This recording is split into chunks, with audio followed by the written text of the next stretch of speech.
안녕하세요. 저는 결혼이란 내가 원하는 대로 상대가 해주길 바라는 것이 아니라 서로 배려하고 양보하면서 조금씩 맞춰나가는 것이라고 생각했습니다.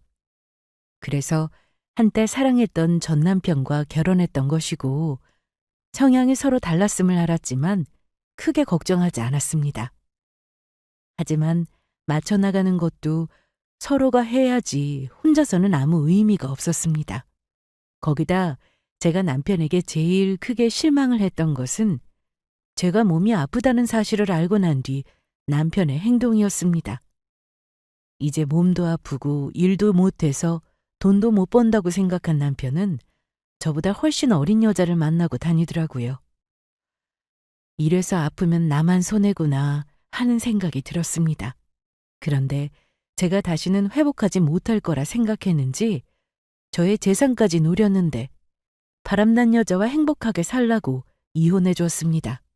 물론 제가 가진 재산은 한 푼도 주지 않았죠. 제 남편은 한량 같은 사람입니다. 물론 사귀는 중에는 전혀 몰랐습니다. 항상 느긋하고 여유가 있어서 남편을 만날 때면 저까지 마음이 편해지는 느낌이 있었습니다. 저희는 둘 다 평범한 직장인이었고 결혼을 하고 나서도 여느 부부처럼 평범하게 살았습니다. 여보, 벌써 출근해? 어, 이제 월요일 아침마다 회의 들어가게 됐어. 그래도 아직 6시 반인데? 좀 일찍 가서 준비하려고. 나 먼저 갈게. 저는 집에서 회사가 그렇게 멀지는 않았지만 항상 서둘러 출근을 했습니다. 일반 사원 생활을 오래 했다가 결혼하고 나서 대리를 달았더니 할 일도 많고 책임감도 커지더라고요. 거기다 이제 월요일 아침 회의에 참석하라는 지시가 내려와서 더 바빠졌습니다. 저와는 좀 다르게 남편은 상당히 느긋했는데요. 아침에 비슷하게 일어나도 남편은 뭐든 천천히 하는 스타일이었습니다.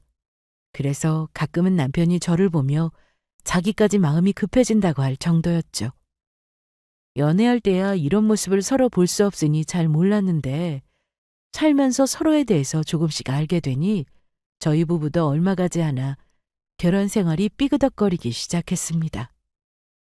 결혼 후 첫 여름 휴가 때 저희 부부는 제주도로 여행을 가기로 했습니다. 저는 이틀 전부터 캐리어를 꺼내 필요한 짐을 담아뒀는데 남편은 여행 전날도 아닌데 왜 벌써부터 이러냐고 했죠.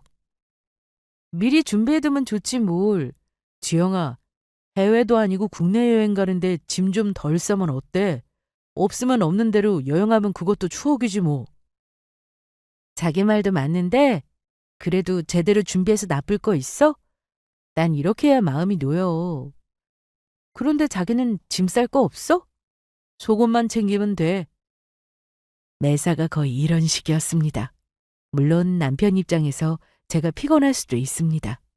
하지만 제가 그 정도로 틀에 딱 맞게만 생활하는 그런 사람은 아닙니다. 대신 이왕 준비할 거 제대로 하고 계획대로 움직이는 게 시간도 잘 쓸 수 있으니 좋은 거잖아요. 남편은 저와 달리 여행을 가더라도 계획 없이 움직이는 스타일이었어요. 그래서 제주도 여행을 가서 남편과 상당히 다투는 일이 많아 전혀 행복하지 않은 여름 휴가를 보내고 온 적이 있습니다. 펜션에서 꼼짝하지 않고 나가려고 하지 않는 남편과 나가서 관광지도 가고 바다도 가고 싶었던 저는 서로 의견이 맞지 않아 결국 싸우고 집에 돌아왔죠. 그래도 신혼인데 첫 휴가를 망쳐서 서로 기분이 좋지 않았습니다. 그래서 얼마 뒤 저희는 기분도 풀 겸 주말에 1박으로 부산 여행을 떠났는데 이번에는 싸우고 싶지 않아 온전히 남편이 하자는 대로 해보려고 아무 계획도 세우지 않고 갔습니다. 자기야, 배고프다. 뭐 먹을까? 글쎄, 자기는? 나는 부산에 왔으니까 우리 회 먹을까? 에이, 회는 좀 별론데. 그럼 뭐가 좋은데? 이렇게 음식 하나를 정하는 것도 단번에 결정이 나지 않았습니다. 저한테 뭐 먹고 싶냐 물어봐서 말하면 자기는 별로라면서 정작 뭐 먹자는 말은 안 했죠. 음식뿐만 아니라 목적지도 마찬가지였어요. 일단 차를 타고 드라이브를 가면 그래도 운전 중에 우리 어디 가볼까라든지 가보고 싶은 곳이 있냐고 묻던지 해야 하는데 아무 말 없이 그냥 가더라고요.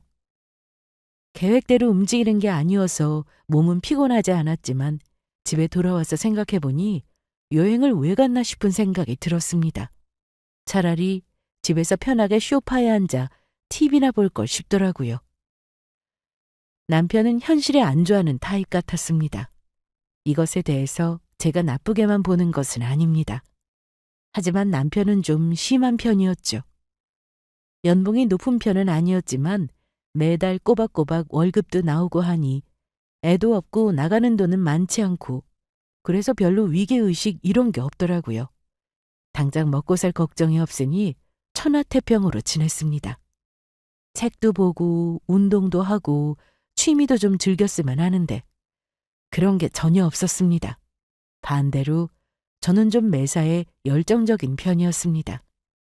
회사 일도 그렇고 집안일도 그렇고요.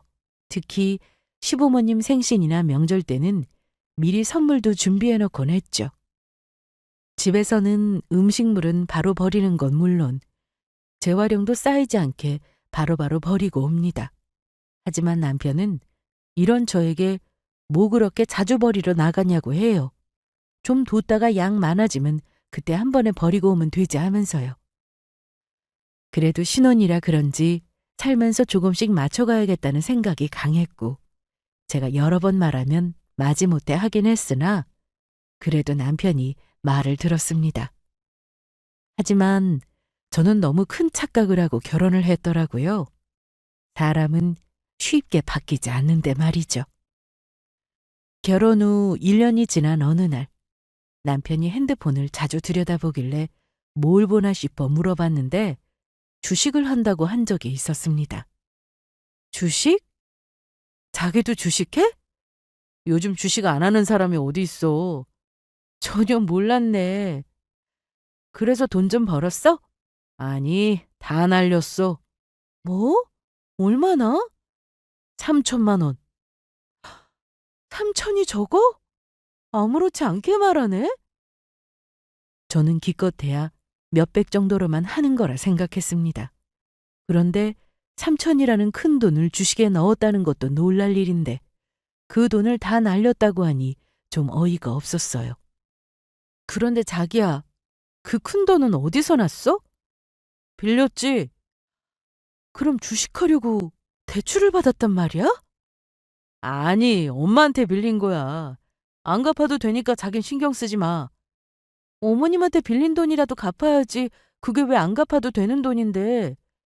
어차피 나중에 다 내 돈 될 건데 뭘 갚아. 아, 주식도 재미없다. 그만해야지. 남편의 논리는 좀 이상했습니다. 어머님한테 빌린 돈은 안 갚아도 되는 돈이라니요. 아직 시부모님이 정정하게 다 살아계신데 벌써부터 재산이 자기 것이라고 생각하고 돈을 쉽게 받아다 쓰는 남편을 보며 점점 저도 생각이 달라지기 시작했습니다. 이런 남편을 보며 저는 아이는 최대한 늦게 갖고 싶었습니다. 아니, 자신이 없었어요. 저는 나중에 더 좋은 집으로 이사 가려고 적금도 붓고 있고 회사에서 승진도 생각하며 열심히 일하는데 남편은 그런 면이 전혀 없었어요. 매사가 그냥 되는 대로 사는 사람이었죠. 친구들을 만나 물어보면 다들 그럽니다. 남자들이 원래 그렇다면서요. 원래 남자들은 하나부터 열까지 다 알려줘야 한다며 오히려 매사에 참견하는 남편보다 낫지 않냐 이러네요. 그래서 저는 최대한 남편의 좋은 점만 보려고 노력했습니다. 제가 원래 남편을 좋아했던 점도 여유롭고 근심 걱정 없는 그런 모습 때문이었으니까요. 그래도 처음에는 남편은 하긴 했습니다. 설거지도 하고 쓰레기도 버리고 가끔 밥도 하는 날도 있었고요. 빨래 좀 개달라고 하면 TV 보면서 하는데 속도가 느려도 너무 느리지만 시키는 건 하니 그래 이렇게 살면 되겠다 싶었습니다. 서로 100% 완벽하게 맞는 부부가 세상에 어디 있을까 생각하며 그래도 서로 아프지 않고 서로 곁에서 행복한 순간도 있으니 모든 것에 감사하자 싶었어요. 저는 회사에서 대리로 연차가 어느 정도 쌓이니 과장 승진에 대한 기회가 주어졌습니다. 직원 수가 많아 횟수만 채웠다고 무조건 승진할 수 있는 건 아니었거든요. 그래서 성과도 중요했고 근태도 아주 중요했습니다. 그러다 보니 하루하루 열심히 살 수밖에 없었습니다. 여보, 퇴근 늦어? 오늘 야근해야 돼. 늦겠네. 그럼 나 친구들 만나서 술 한잔하고 들어간다. 너무 많이 마시지 말고. 저는 한참 회사 일로 바빴습니다. 해외에서 바이어가 찾아오면 건네줄 서류도 만들어야 했고 발표 준비도 해야 했죠.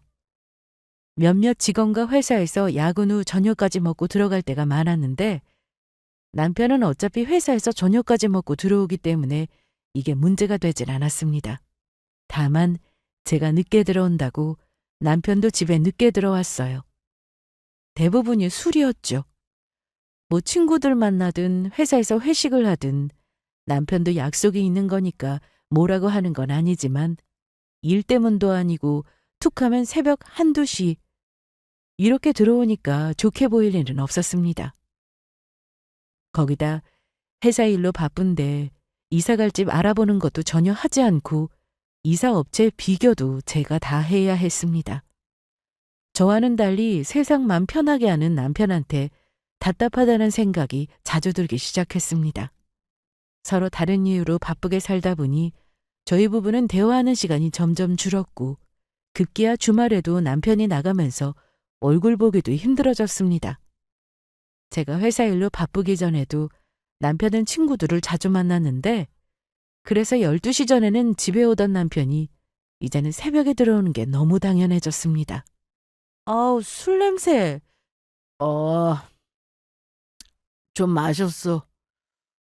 왜 아직도 안 자고 있었어? 기다렸지. 나를?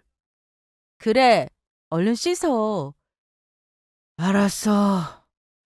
거기 눕지 말고 화장실로 가라고. 옷에 음식물도 다 묻었잖아. 알았다고. 남편은 계속 알았다고만 하고는 거실 바닥에 누워 일어나질 않길래 그냥 둘까 하다가 양말이라도 벗겨주자 싶어 발에 손을 대려는데 하지마. 뭐?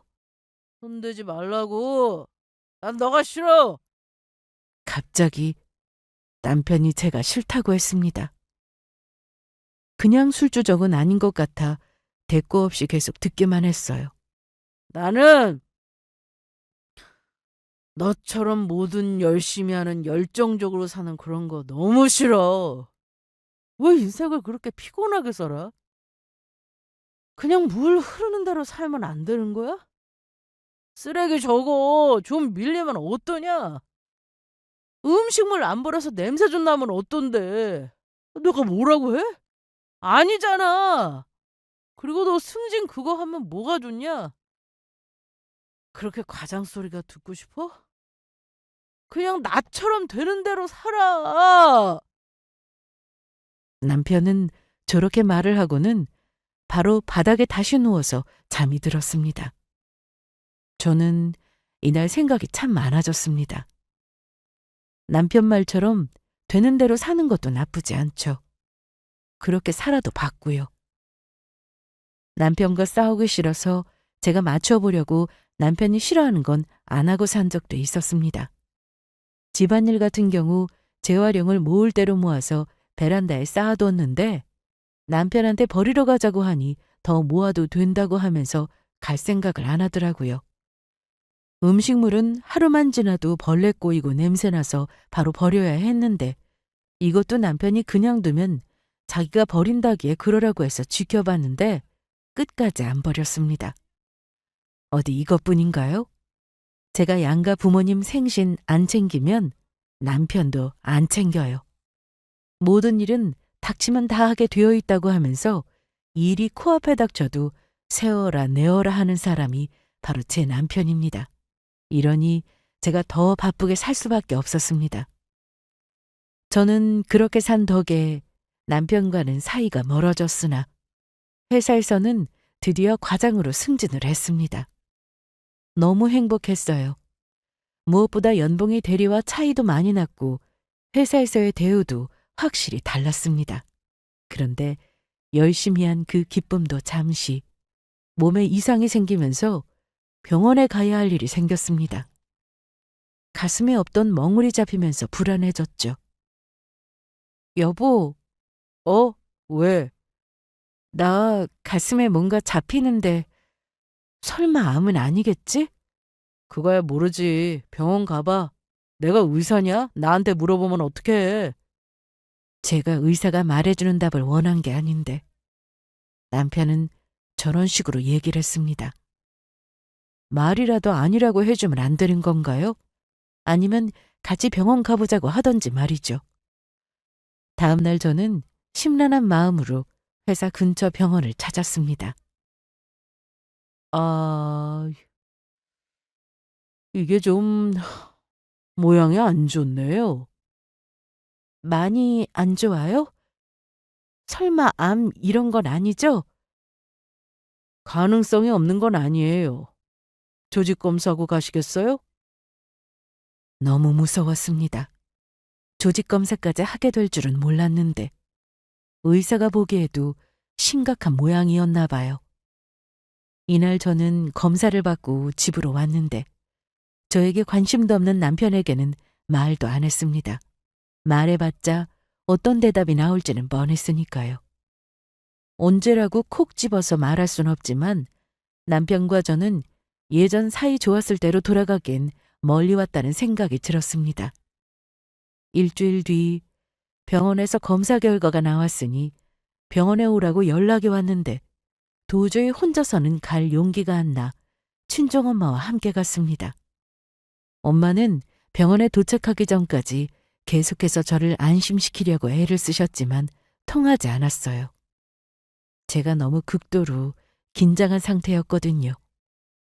그렇게 병원에 들어갔는데 결국 제가 예상한 대로 유방암이었습니다. 3기로 보인다고 하셨죠. 그래서 검사받은 내역을 줄 테니 빨리 큰 병원 가서 수술을 받아보라고 했습니다. 지영아, 유방암이 요즘은 생존율도 높고 수술 예후도 좋대. 그러니까 너무 울지 마. 자꾸 눈물이 나오는데 어떡해. 진짜 왜 우리 지영이한테 이런 일이 생겨 속상하게. 저는 병원에서 나와 엄마를 끌어안고는 한참을 울었습니다. 초기도 아니고 3기라니. 저한테는 충격 그 자체였어요. 이날 저는 집에 와서 남편에게 얘기를 했습니다. 사이가 예전 같지 않아서 집에 같이 있어도 대화는 거의 없었지만 제가 아픈 건 알리는 게 맞았으니까요. 뭐? 정말이야? 3기라고 하는데 전이된 건 없는지 다시 검사받고 해야 한대.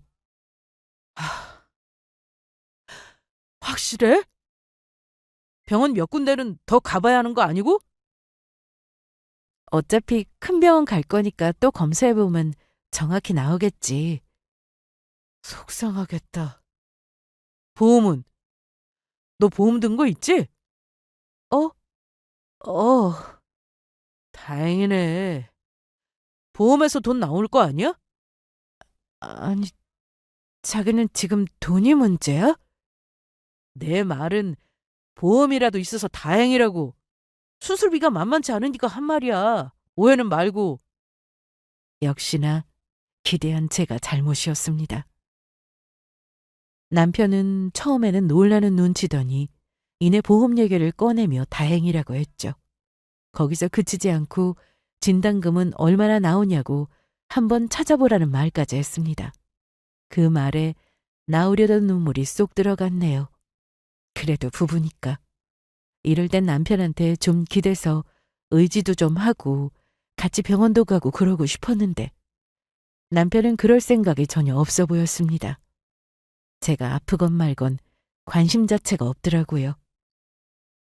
결국 저는 회사에 출근해서 틈나는 대로 큰 병원에 전화를 돌렸습니다. 그런데 아무리 빨라도 3개월은 기다려야 진료를 볼 수 있다고 하더라고요. 그래서 유명하다는 병원마다 계속 전화를 했어요. 그러다 한 병원에서 한 달 뒤 진료보고 검사까지 받을 수 있다는 안내를 받았습니다. 그래서 바로 예약했죠. 진료를 보고 수술 날짜를 또 잡아야 하긴 했지만 다른 병원보다는 빨라서 결정했습니다. 병원까지 예약하고 나니 그래도 조급했던 마음이 조금은 가라앉았습니다. 그런데 남편은 제가 아프다고 말한 뒤부터 집에 잘 안 들어왔습니다. 이유는 집에 아픈 와이프가 있어서 그게 보기 싫고 짜증난다는 이유였죠. 당신 요즘 어디서 자고 오는 거야? 어디서 자든. 그런 말이 어디 있어? 너 같으면 집에 들어오고 싶냐? 아픈 사람 있는데? 무슨 말을 그렇게 해? 내가 아프고 싶어서 아픈 거야? 아이, 몰라, 시끄러워. 제가 먼저 말을 걸지 않으면 남편은 그 어떤 말도 저에게 하지 않았고, 제가 말을 걸면 저런 식으로 짜증을 냈습니다. 이쯤 되니 저도 이런 남자랑은 더 이상 같이 살고 싶지 않다는 생각을 했는데요. 좀 수상했습니다. 친구들 만나 술 한잔하면서 늦게 들어오는 거야 항상 있던 일이라 이해하고 넘어가는데 외박은 달랐죠. 처음에는 친구네 집에서 잤다고 해서 그런 줄 알았지만 제가 아는 남편 친구들은 거의 다 가정이 있는데 하루 이틀도 아니고 허구한 날 재워준다는 게 이상했어요. 남편에게 누군가 있다는 생각이 강하게 들자 결국 뒤를 밟게 되었습니다.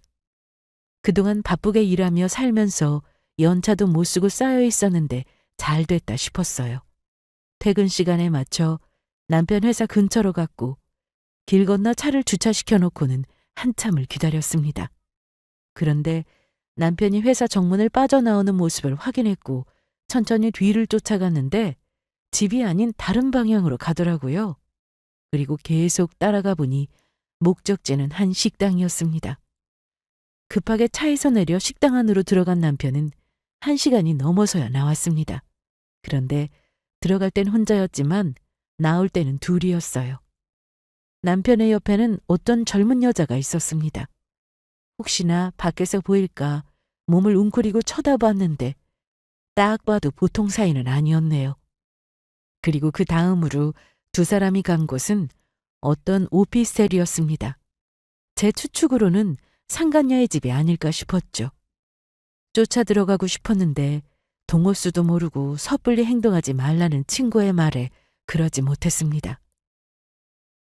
남편이 식당에 들어가 한참을 나오지 않자 답답한 마음에 친구한테 전화를 걸었거든요. 야, 그래서 너 지금 식당 앞에서 기다리고 있는 거야? 주차장에서. 아, 그럼 누구랑 나오는지 일단 기다려봐. 그리고 절대 기분대로 행동하면 안 돼. 정말 여자랑 나오면 그땐 어떻게 해야 해? 사진 찍어야지. 뭘 어떻게 해. 바보같이 달려들어서 머리끄댕이 잡고 그런 폭행죄로 몰릴 수 있다고. 아무리 남편과 사이가 안 좋고 이혼 생각까지 했다지만 눈으로 이 모든 것을 지켜보니 충격이 정말 컸습니다. 그렇게 느긋하고 아무 곳에도 관심 없던 사람이라 바람을 필 거라고는 전혀 생각도 못했는데 밖에서 이러고 다녔다는 사실에 너무 화가 났네요. 승진해서 연봉 높이려고 애쓰며 산 건 제 개인적인 욕심도 있었지만 결국에는 남편과 더 여유 있는 생활을 하기 위해서였습니다. 남편이 집에 가져오는 돈은 정해져 있고 그 돈을 다 쓰게 하는 것도 아니었거든요. 고정지출은 저와 남편이 반씩 부담했는데 양가 생신이나 명절날 들어가는 돈에 대해서는 남편이 관심이 없으니 항상 제 몫이었습니다. 그렇다고 부모님께 얼마 드렸으니 그 돈을 달라고 할 수도 없고 그냥 제 선에서 알아서 했어요. 그러다 보니 남편보다 제 월급에서 나가는 돈이 더 많았죠. 와이프는 아파서 이러고 있는데 남편이라는 사람은 저리 신나게 바람을 피우고 다니니 뭘 위해 여태 그렇게 열심히 살았나 싶었습니다. 남편이 다른 여자를 만나는 모습까지 확인하고 온 저는 많이 힘들었어요. 어떤 분은 왜 그 자리에서 그 여자 머리채라도 잡지 않았느냐고 하실 테지만 저도 다 생각이 있었습니다. 그렇게 해버리면 유부남인 줄 몰랐다고 하면 그뿐이고 오히려 제가 가해자가 될 수 있거든요. 식당에 들어간 남편을 기다리는 동안 인터넷으로 이것저것 많이 알아봤는데 절대로 확실한 증거를 찾기 전에는 남편에게 아는 척도 말라고 했으니 온몸이 부들부들 떨려도 참고 집으로 돌아온 겁니다. 친구의 신신당부도 있었고요. 대신 사진과 영상은 정말 많이 찍어두었습니다. 두 사람이 갈 때까지 갔으니 또 외박하겠구나 하고는 먼저 자려고 했는데 남편이 새벽 1시쯤 되어서 집에 들어왔습니다. 저는 자는 척 누워 있었고 남편은 안방에 제가 있는 걸 보더니 작은 방으로 가서 잠을 청했습니다. 저는 그렇게 한 20분 누워 있다가 조용히 일어나 차키를 가지고 남편 차로 갔습니다.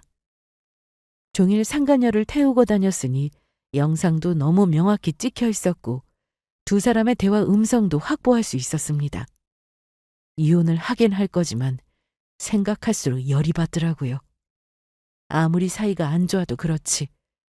와이프가 아파서 이러고 있는데 다른 여자를 만나고 다닌다는 게 사람이냐고요. 다시 집에 돌아온 저는 작은 방으로 가서 자고 있던 남편을 때려주고 싶었지만 꾹 참았습니다. 대신 옆에 놓여있던 핸드폰을 가지고 나와 한참을 들여다봤습니다. 서로 문자로 어찌나 사랑을 속삭였는지 멜로 영화가 따로 없었습니다. 대단하더라고요. 그리고 한 가지 더 알게 된 사실은 이 상간녀는 남편과 전부터 알던 남편 회사 거래처 여직원이었고 바람을 피우기 시작한 시점은 제가 아프기 전이었습니다. 저와 사이가 확 틀어지기 전에도 다른 여자를 만나고 다녔던 겁니다. 그날 이후 뒤질 만한 곳은 다 뒤져서 증거를 찾았습니다. 아픈 것도 억울한데 이혼하면 남편은 저 여자랑 행복할 게 뻔했고 그렇게 두고 싶지는 않았어요. 처음 동네 병원에서 암 진단을 받고 난 후 집에 와서 혼자 엉엉 울었는데 그래봤자 알아주는 사람은 없었습니다. 부모님 빼고요. 저보다 더 가슴 아파하셨죠. 남편의 어이없는 행동에 여태 같이 산 세월이 그저 허망하기만 했는데요. 증거까지 모으기 힘들었다면 더 절망적이었을 텐데 악착같이 집요하게 찾아서 증거를 모았습니다. 그 사이 저는 병원 진료일이 다가와서 병원에 방문했고 검사도 다시 받았습니다. 역시 결과는 같았고 최대한 빠르게 입원 날짜로 예약도 했습니다. 저에게는 시간이 많이 없었기에 바로 소송을 해버릴 생각으로 변호사 사무실을 찾아갈 예정이었는데요. 그때 병원에서 전화가 왔습니다. 한지영 씨 되세요? 네. 여기 병원인데요. 원래 예약하신 날짜보다 빨리 입원이 가능해서 연락드렸습니다. 정말요? 소송이고 뭐고. 저는 제 몸이 우선이었기에 일단 그 일은 뒤로 미루고 바로 입원부터 했습니다. 남편에게는 입원한다고 말했는데 듣고도 병원에 오지 않았습니다. 한정 씨는 다행히 전이도 없고 모양도 크게 나쁘지 않아서 절제하면 될 것 같습니다. 대신 부위가 좀 클 수 있어요. 그거야 나중에 보형물 복원도 있고 하니까 일단 지금은 수술만 신경 씁시다. 네. 잘 부탁드립니다, 선생님. 유방암 3기라는 말에 절망이었지만 그래도 치료가 가능하다는 것에 감사했습니다. 물론 수술은 끝이 아니었고 항암까지 해야 한다고 했습니다. 그거야 그때 가서 생각하기로 하고 지금은 오로지 수술만 잘 마치기를 바랐습니다. 지영아, 컨디션은 어때? 내일 수술인데. 괜찮아. 뭐 먹고 싶은 건 없어? 12시부터 금식이라는데 지금 뭐라도 사다 줄까? 없어. 입맛도 없고. 그런데 김서방은 바쁜 거야? 와 있을 줄 알았는데 없네. 아님 낮에 왔다 갔어? 왔다 갔어. 아빠도 이제 가야지. 그래요. 당신도 얼른 들어가요. 내일 술수 끝나고 전화할게요. 알았어. 주영아, 내일 수술 잘 받고 아빠 또 올게. 부모님이 계시니 든든했습니다. 엄마에게는 남편에 대해서 대충 말씀드려서 알고 계셨는데 아빠는 전혀 모르고 계셨어요. 분명 가만히 계시지 않을 거라는 걸 잘 알기 때문이었죠. 당장이라도 집에 가셔서 한바탕 소란이 일어날 것 같았는데 제가 병원에 있으니 그럼 안 되겠다 싶어서 일단은 말씀드리지 않았습니다. 다음 날 저는 오전에 수술실로 들어갔어요. 잠들만 하면 간호사가 찾아와 주사를 놓고 가고 알러지 반응한다며 또 무슨 주사를 놓고 그렇게 통 잠을 못 잤더니 수술실에서 아주 깊게 잔 것 같았습니다. 깨어보니 병실이었는데 너무 졸려서 정신을 차리기 힘들었어요. 주무시면 안 돼요. 입으로 숨 내뱉으세요. 너무 졸려요. 안 돼요. 계속 호흡하셔서 마취가스 빼내야 하니까 보호자님이 못 자게 하시고 좀 도와주세요. 알겠습니다. 지영아, 이렇게 해봐. 후 해봐. 그렇지. 잘한다. 계속해봐. 저는 수술보다 이게 더 힘들었습니다. 좀 더 푹 자고 싶었는데 그걸 못하게 하니 고역이더라고요. 엄마의 도움을 받아 간호사가 이제 그만해도 된다고 하자 그제야 저는 밀린 잠을 청했습니다. 가슴 통증이 좀 있었지만 수술로 제거하고 나니 속이 다 후련하더라고요. 물론 갈 길이 멀었지만 이날은 아무것도 생각하고 싶지 않았습니다. 오전에 수술 후 잠든 저는 저녁이 되어서야 일어났는데 배도 고프고 입맛도 돌았습니다. 그래서 병원에서 나오는 밥은 싹 다 비우고 병원 내 편의점에 가서 먹고 싶은 음식도 사서 먹었네요. 남편은 제가 태어나는 날까지 오지도 않았고 전화 한 통 없었습니다. 뭐 이런 사위가 다 있냐? 뭐겠어. 지금쯤 신나게 놀러 다니고 있을 텐데. 아무리 그래도 지금 이혼을 했어 뭘 했어? 수술까지 했다는데 이럴 수 있는 거야? 이제 사위라고도 하지 마. 내가 이 자식을 가만두나 봐. 저는 이런 엄마를 겨우 진정시키고 알아서 한다고 말씀드렸습니다. 병원에서 말한 날보다 하루 더 입원하고 나왔는데도 여전히 가슴은 아팠습니다. 하지만 조금씩 움직여야 회복도 한다고 했고 항암 준비도 해야 하니 집에 가서 옷을 챙겨야 했어요. 그런데 집에 와서 보니 집안 꼴이 엉망이었습니다. 평소에도 남편은 집안일에 거의 손을 대지 않았는데 그동안 집에 오긴 왔는지 흔적은 많이 보였습니다. 저는 성격상 청소라도 할까 싶은 마음이 바로 들었는데 너무 치우기가 싫어서 짐만 챙겨 바로 친정으로 들어갔습니다. 제가 친정으로 간 이유는 항암 때문이었는데 음식을 잘 먹어야 한다고 했고 또 치료를 받다 무슨 일이 생기면 급히 병원에 가야 하니 혼자 있을 수는 없었습니다. 이혼만 안 했지 남이나 마찬가지인 남편과 같이 있어봤자 도움될 게 없어서 엄마의 도움을 받기로 한 겁니다. 주문 이게 다야? 일단 필요한 것만 챙겼어. 안방으로 가서 누워. 안방? 아니야, 나 내 방 쓸래. 네 방은 찬바람 들어와서 안 돼. 엄마가 안방 쓸고 닫고 다 해놨어. 얼른 누우라니까. 저는 친정에 간 첫날부터 부모님의 대접을 받았습니다. 가만히 누워서 엄마가 해주시는 음식을 먹고 필요한 게 있으면 아빠가 밤늦게라도 나가서 사다 주셨고요. 이런 게 바로 가족이고 사랑이구나 다시 한번 느꼈네요. 그렇게 친정에서 한 달 동안 생활을 하며 많이 회복하고 건강을 되찾았습니다.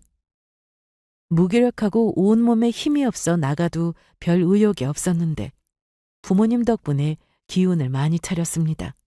그리고 드디어 첫 항암을 위해 다시 입원을 했습니다. 검사도 하고 기구 삽입 시술도 해야 했고 그렇게 입원 후 셋째 날에 항암이 시작되었어요. 생각보다 긴 시간이라 옆에 있던 엄마가 더 힘들어 보이셨어요. 저야 맞으면서도 자도 됐지만 엄마는 제 몸 상태를 계속 체크하셔야 했기에 앉아서 내내 저를 지켜보셨죠. 항암은 1차로 끝이 아니라 한참이 남았는데 이 힘든 걸 어떻게 견디나 싶은 생각이 들었습니다. 첫 항암을 다 맞고 퇴원해서 친정에 갔는데 예상대로 구토는 물론 예민해져 갔습니다. 그래도 부모님께는 짜증내지 않으려 노력했고 차려주시는 밥도 잘 먹으려고 했습니다. 하지만 밥은 잘 넘어가지 않았어요. 속이 울렁거렸거든요. 더는 못 먹겠어? 어, 엄마 나 화장실 좀. 엄마 어깨 잡고 일어나봐. 그런데 화장실에 갔다가 거울을 보고 깜짝 놀랐습니다. 항암 후 2주 정도 지나고 나서 머리카락이 빠진다고 하더니 저도 빠지더라고요. 예전의 내 모습은 온데간데 없이 사라져서 너무 슬펐습니다. 그래도 예상했던 일이라 받아들였죠. 저는 음식도 잘 못 먹으니 살이 많이 빠졌어요. 볼살이 쏙 들어가고 얼굴색도 안 좋았고요. 이러니 잠깐이라도 산책 가는 게 쉽지 않았습니다. 그런데 생각지도 못했던 사람이 친정으로 찾아왔습니다. 여보, 나왔어. 얼굴이 이게 뭐야? 남편이 먼저 엄마한테 전화를 했다고 했습니다. 가도 되는지 묻더랍니다. 제가 엄마한테는 남편이 바람 피우는 것에 대해서 모른 척 해달라고 해서 그렇게 해주셨는데 남편은 그것도 모르고 태연하게 친정으로 저를 보러 왔죠. 병원에 있을 때 한 번도 병문안 오지 않았던 남편이 이제야 친정으로 찾아온 게 이상했습니다. 요즘 살기 편하구나. 살이 많이 쪘네. 그래? 그냥 똑같지 뭐. 그런데 자기야, 병원에서 뭐래? 가망은 있다고 한 거야? 이 정도일 줄은 몰랐어. 남편은 제가 너무 심각해 보였는지 계속해서 미간을 찌푸리며 병원에서 얼마나 남았냐고 하는지 어이없는 말만 늘어났습니다. 말할 기운도 없던 저는 속으로 너무 기가 막혔지만 어디까지 떠드나 가만히 듣고만 있었네요. 그랬더니 우리 지영이 귀찮게 하지 말고 그만 가게. 아, 네. 장모님. 지영아, 나 내일 또 와도 돼? 뭐 먹고 싶은 건 없고? 내일 또 오게? 어. 왜? 왜라니? 내가 네 남편인데. 그럼 나 오늘은 그만 가볼게. 쉬어. 알았지? 아빠가 계시니 엄마는 더 뭐라고 하지도 못하셨습니다. 아직 아빠는 아무것도 모르고 계셨으니까요. 그리고 남편이 저렇게 나오는 게 뭔가 수상했어요. 저한테 관심 없던 사람이었는데 갑자기 왜 저러나 싶더라고요. 엄마는 더는 못 오게 하라고 하셨지만 저는 왜 저러는지 알아야겠어서 엄마에게 부탁을 했습니다. 그냥 지켜보자고요. 다음 날 남편이 말한 대로 친정에 또 찾아왔는데 이번엔 빈손이 아니었습니다. 제가 좋아하는 과일인 바나나를 들고 왔더라고요. 지영아, 이거 먹어. 너 좋아했잖아. 혼자 이 한 송이 다 먹을 정도로. 그래. 거기 놔. 모자는 왜 썼어? 혹시 머리카락 다 빠진 거야? 어. 미안하다. 내가 진작에 관심 갖고 잘했어야 했는데. 그런데 너 이렇게 가버리면 난 어쩌냐? 남편은 계속해서 제가 어떻게 될 것처럼 말했습니다. 좀 우스웠어요. 저는 치료받고 있고 항암 때문에 힘든 건데 저러는 남편이 너무 바보 같았습니다. 저한테 정말 관심이 있어서 저러는 거라면 병원에 전화해서 남편이라고 말하고 상태가 어떤지 알아볼 수도 있었을 텐데 그 정도의 관심은 아니었던 거죠. 한마디로 남편의 목적은 다른 곳에 있었던 겁니다. 저는 이걸 일주일 만에 알았어요. 남편이 대놓고 저에게 말했거든요. 일주일 내내 친정으로 저를 보러 온 남편은 매일같이 걱정해주듯 말하곤 했는데 저는 그렇게 와닿지 않았습니다. 말끝마다 혼자 남겨지면 자기는 어떻게 사냐고 이랬으니까요. 마치 제가 빨리 떠나기라도 바라는 사람처럼 말이죠. 그러면서 한다는 말이 지영아, 내가 집 청소를 하다가 안방 서랍에서 서류 하나를 봤는데 서류? 부동산 서류더라. 너 이름으로 되어 있고. 이제 알겠더라고요. 남편은 집에서 제 물건을 뒤져봤는지 부동산 문서 얘기를 꺼냈습니다. 제가 남편과 결혼하기 전 모아놓은 돈으로 오래전 주택 하나를 사두었는데 바로 그 문서였어요. 처음에는 거주 목적으로 샀는데 오래된 주택이라 싸게 샀어요. 손볼 곳이 많아 그냥 뒀는데 최근 보니 시세가 많이 올랐더라고요. 남편이 그 정도는 알아봤을 겁니다. 지금 가치가 어느 정도인지 말이죠. 너 이 정도로는 안 좋은데. 혹시라도 갑자기 어떻게 되면 그땐 나 혼자 어떡하냐? 그럼 내 재산은 당신한테 가겠네. 그럼 당신 거기 가기 전에 재산은 내 명의로 해둘 거지? 저는 그냥 한번 해본 말인데 남편은 제 말에 저렇게 반응했습니다. 정말 단순하고 너무 바보 같았어요. 바람까지 피운 놈이 재산까지 노리다니 뭐 이런 놈이 다 있나 싶었죠. 거기다 너무 허술해서 찌질이 보이기까지 했습니다. 저는 어디 한번 당해봐라 하는 마음으로 명의 변경하려면 도장 필요하대. 알아. 당연하지. 그럼 네가 원하는 대로 해줄게. 도장 가져와봐. 정말? 진짜로? 그래. 그리고 나 보다시피 몸이 기운도 하나도 없고 힘들어. 알았어. 그럼 얼른 쉬어. 내가 내일 도장 가지고 다시 올게. 내일은 나 좀 쉬고 싶으니까 좀 더 좋아진 다음에 전화하면 그때 와. 그래. 알았어, 그럼. 남편은 아쉬운지 입을 실룩거리며 돌아갔습니다. 지영아, 너 대체 어쩌려고 그러는 거야? 이혼할 생각은 있어? 당연하지. 저런 남자랑 어떻게 살아? 나보고 얼마나 남았냐고 이런 질문이나 하는데. 그냥 아빠한테도 다 말하자. 그리고 너 소송인가 뭔가 그것도 하고 변호사한테 맡기면 되는 거 아니야? 맡기면 되지만 그래도 내가 나 몰라라 할 수 있어? 그리고 나한테 관심도 없는 인간인데 조용히 끝내주긴 싫어. 지금 보니까 내 재산 갖고 싶어서 아주 안 달랐던데. 정말 웃기지도 않는다. 바람 피운 것도 기가 막힌데 대체 무슨 생각을 하고 살길래 아픈 너한테 와서 재산 얘기를 꺼내기를. 암튼 엄마, 내가 얼른 기운 차릴 테니까 걱정 마. 그리고 변호사 사무실에 서류는 다 보내놨어. 그래, 알았어. 그런데 난 김서방 얼굴 보기 힘들다. 얼마 안 걸려. 도장은 찍어야지. 설마 너 정말 명의 변경 해줄 생각은 아니지? 당연하지. 저는 남편이 저러는 이유를 알고 난 후 속아주는 척을 했고 도장을 가져오기만을 기다렸습니다. 그 사이 저는 몸이 많이 좋아져서 입맛이 돌아 밥도 많이 먹고 엄마와 나가서 가볍게 산책 정도는 할 수 있는 몸 상태가 되었습니다.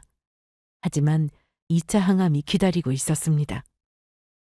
그 전에 오면 바로 도장을 찍어줄 생각이었는데 무슨 일이 있는지 오지 않았고 전화해도 받지 않길래 2차 항암을 받으러 병원에 갔습니다.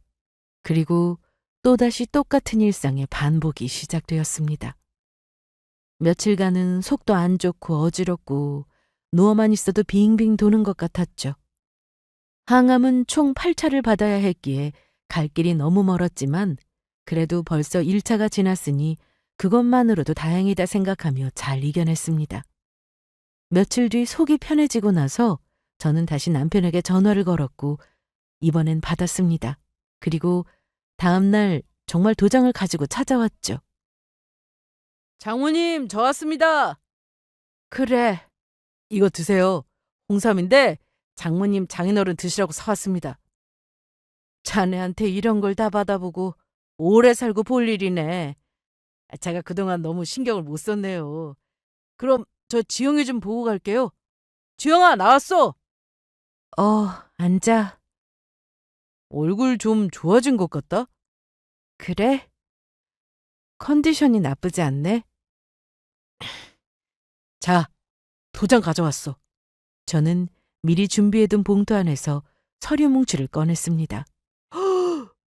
이게 다 뭐야? 명의 변경하려면 이렇게 서류가 많이 필요해. 내가 팔이 힘이 없어서 그러는데 자기가 한 장씩 넘기면서 찍을래? 알았어. 어려운 것도 아닌데 뭐. 남편은 제 말에 첫 장을 쭉 읽어 내려갔습니다. 그리고 하단에 도장을 찍었죠. 그런데 용어도 어렵고 내용도 기니 남편은 뒷장부터는 제대로 읽지도 않고 도장을 찍었습니다.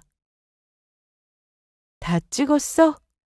어, 도장 찍는 게 생각보다 힘드네.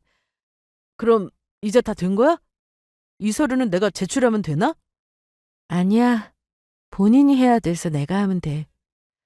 여기 서류에 자기 도장 있으니까 자기는 같이 갈 필요가 없고.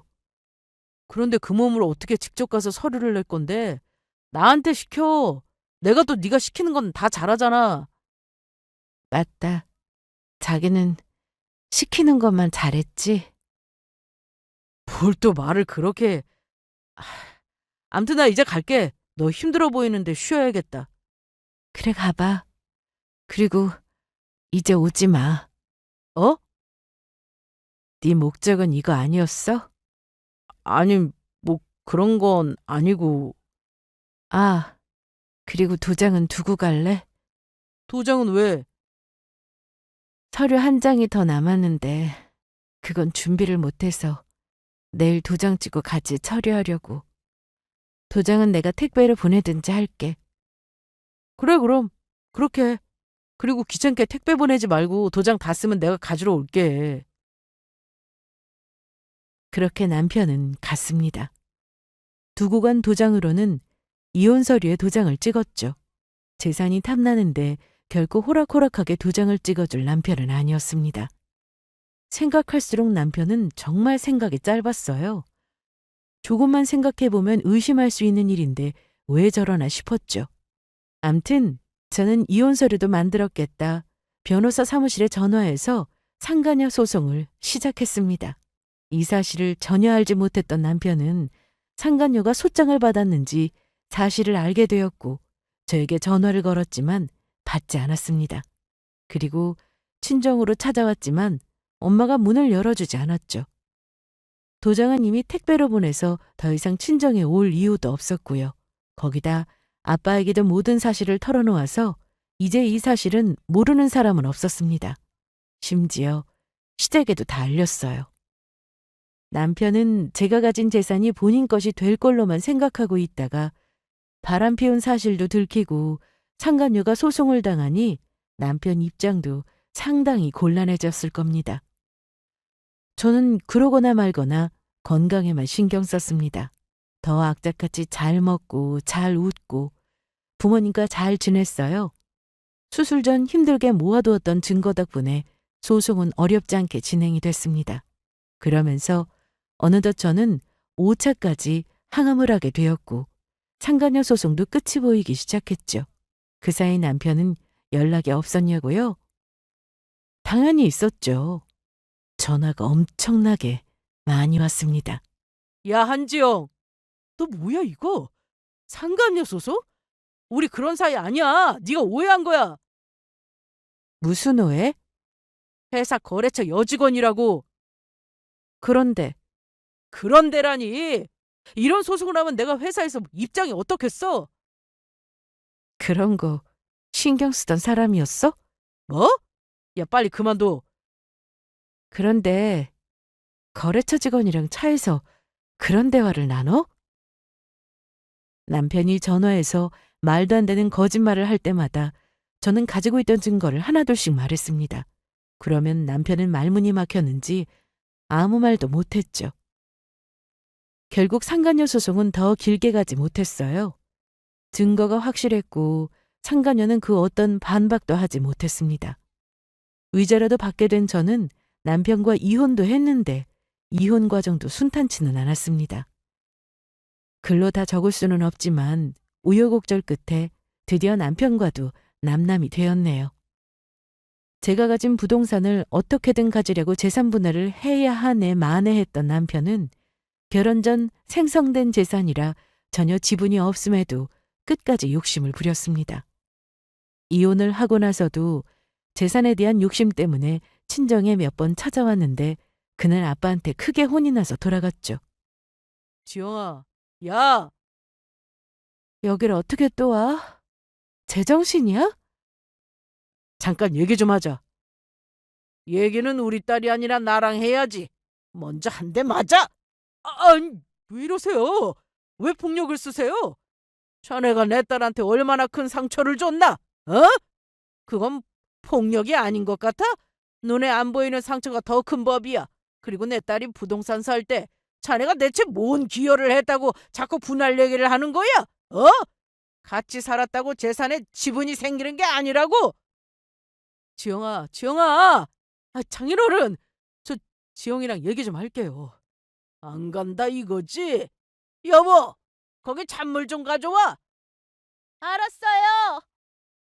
아이씨, 저 나가요. 나간다고요. 그렇게 전 남편이 도망치듯 현관에서 신발을 신고 나가려는데 기어코 아빠는 찬물을 끼얹으셨습니다. 찬물 세례를 받은 전 남편은 차갑다고 난리를 부리면서도 아빠가 무서운지 계단으로 급히 내려갔네요. 저희 친정이 17층인데 내려가느라 힘 좀 들었을 거예요. 저는 그 이후로 남은 항암도 잘 받았고 너무 힘들었지만 나이가 젊어서인지 회복도 잘했습니다. 지금은 머리카락도 자라서 단발이 되었어요. 모자로 가리고 다니느라 힘들었는데 머리카락 한 올 한 올 어찌나 소중한지 관리도 잘해주고 있습니다. 한량 같은, 아니 바보 같은 전 남편과의 결혼 생활이 끝나고 제 항암 치료도 끝나고 나니 밀려있던 숙제가 다 끝난 기분입니다. 전 남편은 거래처 직원과 그렇고 그런 사이라고 소문이 퍼지면서 회사도 더는 못 다니게 되었고 상간녀 역시 회사에서 잘려 두 사람이 백수가 되었다고 했습니다. 뻔한 결과죠. 그래서 이혼 후에도 재산 욕심을 버리지 못했던 것 같아요. 저는 투적 검사 때문에 병원에 한 달에 한 번은 꼭 가야 하지만 이제 몸이 많이 회복이 되어서 얼마 전부터 출근도 시작했답니다. 직원들이 반겨주니 기분이 좋으면서도 가장자리를 잘 유지할 수 있으려나 싶은 걱정도 들었습니다. 하지만 저는 언제나 하던 대로 열심히 살 거니까 분명 좋은 결과가 있으리라 믿습니다. 그리고 이혼을 해보니 끝이 아니라 또 다른 시작이더라고요. 그러니 여러분들 중에서도 힘든 결혼 생활로 이혼을 고민하실 때 또 다른 인생이 기다리고 있다는 걸 기억하시고 신중하게 결정하시길 바랄게요. 그럼 저는 여기서 이만 제 이야기를 끝내겠습니다. 길고 긴 사연이었지만 들어주셔서 고맙습니다.